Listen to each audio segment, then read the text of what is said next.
Here's the Jedi mind trick for getting better answers in an interview. You could all use it. In fact, you could use it in everyday life if you want. It's called mirroring. Literally, it's repeating the last few words they said to you, but repeating it back in different words. It works like a question by encouraging the guest to continue. And if you do it right, they will. Let me show you how it works.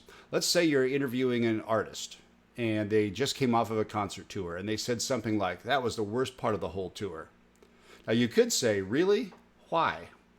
Or you could leave it there and just go on to another question. But you know that there's a story behind a comment like the worst part of the tour. So what if you said, "Wow, that was the worst part?" And then shut up. Silence. It's what's called the silence gap. The pause leaves room for a moment of reflection, and that's where they'll open up. They'll clarify, they'll add more detail, they'll dig deeper, they'll tell you a story because now they feel like you heard them and you put a little pressure to explain themselves and you've given them permission to do it. The silence gap is a powerful tool and mirroring is a great way to exploit it. The beauty is you didn't even have to ask a question. You didn't lead them, you didn't interrupt, you didn't interrogate them. You just mirrored their emotion. Mirroring is a simple but powerful psychological tool because it shows you're listening. It builds rapport.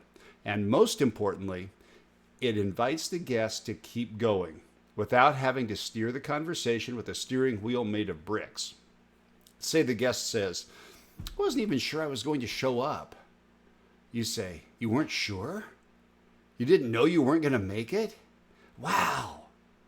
Watch what happens next. They'll usually say, "Yeah, you know what? I was a wreck. I hadn't slept. I was fighting with my manager and I almost turned the car around on the spot." Now you've got a story beneath the story. That's how you turn surface level answers into real human moments. If you want your guests to reveal more without feeling pressured, mirror them. It means you have to be listening. You have to be listening closely.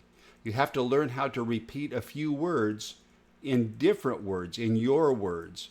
And then sit in the silence, bask in the silence gap, and let them walk right through that open door. You'll find more powerful, simple tools like this in my book, Mic Drop Moments, the playbook for unforgettable guest interviews.